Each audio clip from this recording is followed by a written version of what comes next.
이 단원에서는 마이클 샌델 교수의 저서 공정하다는 착각에서 능력주의 도덕에 관해 논의하고자 합니다. 반갑습니다. 이세마입니다. 현대사회의 능력에 기반한 사회적 평가와 그 함의가 의미하는 바가 무엇일까요? 능력주의는 개인의 능력에 기반하여 사회적 평가와 보상이 이루어져야 한다는 원칙을 강조하는 윤리적 체계입니다. 능력 있는 사람을 채용하는 일은 아무런 잘못이 없습니다. 화장실 고칠 배관공이나 이를 치료해줄 치과 의사를 찾는다면 그 분야에서 최고인 사람을 찾을 것입니다. 능력주의는 개인의 능력에 따라 직무나 역할을 배분하는 시스템으로 효율적인 결과를 도출할 수 있는 원칙을 기반으로 합니다. 이는 능력 있는 인재를 선발함으로써 전체적인 사회적 성공을 이루려는 목표를 지닙니다. 능력주의는 서구 문화에서 깊은 뿌리를 두고 있으며 사회의 여러 분야에서 능력 기반 채용이 확대되면서 발전해왔습니다. 초기에는 신학을 통해 인간의 능력과 신의 상벌 체계가 연결되었고 현대에는 공정한 경쟁의 원칙으로 자리 잡았습니다. 능력 중심의 사회는 효율성과 공정성을 보장하며 개인의 사회적 책임을 강조합니다. 사회가 능력에 따라 경제적 보상과 지위를 배분해야 한다는 생각은 몇 가지 이유에서 매력적입니다. 그중 두 개는 능력 우선 채용에서 바람직하다고 본 효율성과 공정성을 원칙화한 것입니다. 능력이 우선시되는 체계는 효율성을 가져옵니다. 유능한 배관공이나 치과의사는 작업의 질을 높여 사회 전체의 이익에 기여합니다. 따라서 능력 위주의 채용은 결과적으로 소비자에게 장기적인 가치를 창출합니다. 능력에 따른 채용은 공정성을 보장한다. 종교, 인종, 성별 등의 편견 없이 오직 능력만으로 평가받아야 하며 이는 사회적 불균형을 줄여줍니다. 그리고 오직 각자의 능력대로만 보상하는 시스템은 공정성을 갖습니다. 오로지 실제 성취만으로 사람들이 구별될 뿐 다른 어떤 기준으로도 차별되지 않기 때문입니다. 능력주의는 개인이 자신의 성공에 대해 책임을 지게 한다. 주어진 결과는 개인의 선택과 노력에 의해 결정되며 이는 인간의 자기 효능감을 높입니다. 그러나 결과의 일부는 불가피한 외부 요인에 의해 영향을 받을 수도 있습니다. 능력주의의 이상은 어느 정도까지는 개인의 책임에 큰 무게를 싣습니다. 하지만 우리 각자가 삶에서 주어진 결과에 전적으로 책임을 져야 한다고는 말할 수 없습니다. 운명과 능력 사이의 관계는 능력주의의 기초를 형성하며 인간이 자신의 능력에 따라 보상을 받는다는 믿음은 서구 문화에 깊이 뿌리내려 있습니다. 운명이 능력의 반영이라는 생각은 역사적으로 진화해왔습니다. 이러한 사고방식은 능력주의의 기원으로 볼 수 있습니다. 인간의 능력과 행동이 결과에 영향을 미친다는 믿음은 개인의 경험과 성취를 정당화하는 중요한 요소로 작용합니다. 서구 문화에서는 좋은 날씨와 풍성한 수확을 선행에 대한 보답으로 역병과 가뭄을 죄악에 대한 징벌로 보아왔습니다.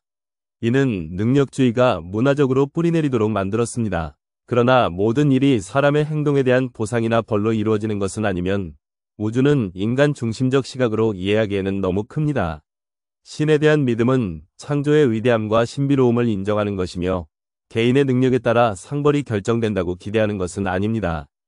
구원은 인간의 노력과 신의 은총 사이의 긴장관계를 탐구하는 중요한 주제입니다. 기독교 구원론에서는 구원이 노력으로 얻어지는가 아니면 신의 은총에 따라 결정되는가를 두고 논쟁이 있어왔습니다. 기독교에서는 구원이 신의 은총에 의해 결정되는지 또는 개인의 노력에 의해 얻어지는지를 두고 오랜 논쟁이 이어졌습니다. 아우구스티누스와 루터는 구원이 오직 신의 은총에 의한 것이라고 주장하며 인간의 노력을 배제하였습니다. 교회의 행위는 다시 능력주의를 불러들였습니다. 루터의 종교개혁은 역설적으로 청교도들과 그 후계자들에게 치열한 능력주의 윤리를 심어주었습니다. 특히 칼뱅의 예정론은 구원이 신의 은총으로 정해진다는 점을 강조했으나 이러한 교리는 세속적 성공을 구원의 증표로 보는 경향을 낳았습니다.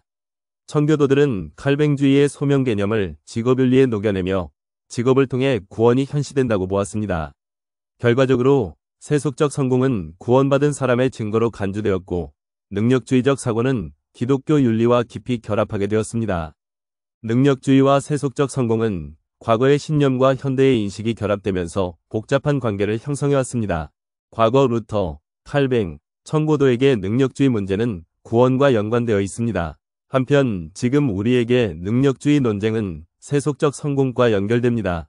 자수성가론과 능력주의의 승리는 오늘날 세속 위주 경향의 결과라고 여기기 쉽습니다. 신에 대한 믿음이 퇴보하면서 인간 능력에 대한 신뢰가 힘을 얻었습니다. 인간의 노력과 섭리에 따른 성별을 하나로 엮는 일은 능력주의로의 발전에 결정적인 동력을 제공했습니다.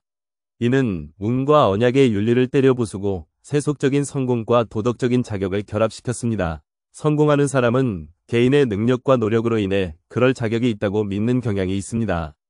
저마다 가질 만한 것을 갖는다는 섭리론적 관념은 지금의 공적 담론에서 목소리를 내고 있습니다.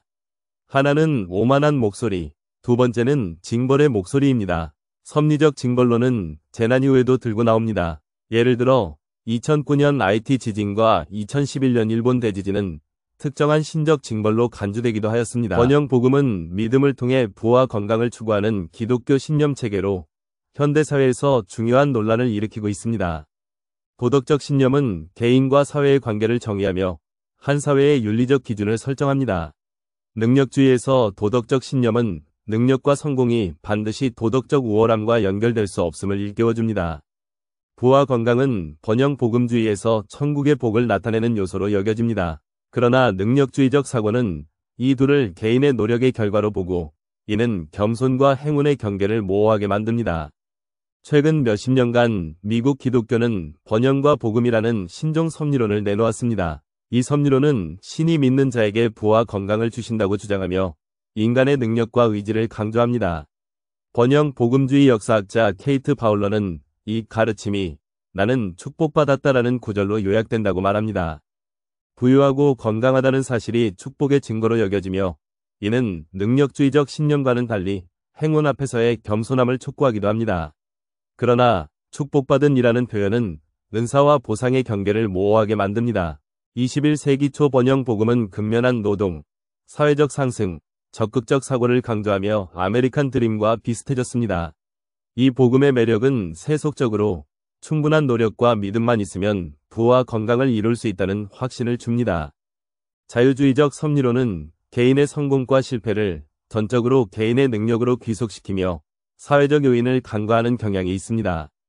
부와 건강을 상과 벌로 보는 관점은 능력주의적 생활 방식으로 운이나 의미를 고려하지 않고 우리가 전적으로 우리의 운명을 책임진다고 여깁니다. 이 사고방식은 자수성가와 자기 통제의 윤리를 찬양하며 능력주의적 오만을 초래합니다. 이러한 오만은 번영 복음주의 보수파, 자유지상주의적 복지국가 반대론자들뿐만 아니라 자유주의 진보 정치계에서도 나타납니다. 하지만 이러한 윤리는 종종 개인이 가진 사회적 자원과의 관계를 간과하게 만듭니다.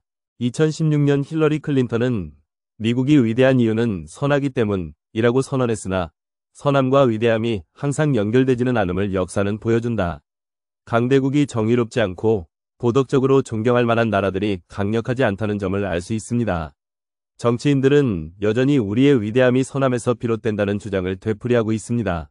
역사의 오른편이라는 개념은 도덕적 정당성을 부여하려는 시도로 정치에서의 판단과 행동을 정의합니다. 미국은 선하기 때문에 위대하다는 섭리론적 믿음은 밝은 이상을 담고 있지만 세속적 성공을 구원이나 선함의 증표로 보는 능력주의적 색채를 지니고 있습니다. 이는 사회적 단결이나 복지 논쟁뿐 아니라 국제정책에서도 나타나며 특히 역사의 오른편에 서 있다는 표현으로 드러납니다. 1990년부터 2000년대에 이 표현은 정치적 수사로 널리 사용되었으며 오바마는 이란 반정부 시위나 아랍의 봄 같은 사건에서 이를 활용해 정의를 강조했습니다. 하지만 이러한 태도에는 두 가지 문제가 있습니다. 하나는 예측이 틀릴 경우 심각한 결과를 낳을 수 있다는 점입니다. 따라서 역사적 판단을 섣불리 내리는 태도는 위험 요소를 동반합니다. 다른 하나는 예측이 맞더라도 그것이 도덕적 정당화의 근거가 될 수 없다는 점입니다. 역사를 섣불리 판단하는 태도는 현실을 왜곡하거나 오만으로 이어질 위험이 있습니다. 도덕적 세계의 궤적은 강자와 약자 모두에게 깊은 영향을 미치며 이는 역사와 현대 정치의 맥락에서 복잡하게 얽혀 있습니다. 마틴 루터 킹은 민권운동을 통해 도덕 세계의 궤적은 정의를 향해 휘어진다고 강조하였습니다. 이는 사회적 정의를 위한 투쟁에 있어 중요한 교훈을 제공하며 노력을 통해 변화가 가능함을 보여줍니다. 냉전 이후 자유민주주의 진영은 이를 자유민주주의와 자유시장 경제가 역사의 필연적 종착지라는 낙관적 가정으로 발전시켰습니다. 그러나 모든 역사적 상황에서 자유민주주의가 최선의 선택인 것은 아니면 이를 맹신하면 현실을 왜곡할 수 있습니다. 이 믿음은 신자유주의적 세계화 프로젝트를 강화하며 자유무역과 금융규제 완화 같은 정책을 추진했으나 2008년 금융위기와 민족주의, 권위주의의 부활로 한계를 드러냈습니다. 결과적으로 섬유론적 낙관주의는 복잡한 현실을 간과하며 불평등과 갈등을 해결하지 못했습니다.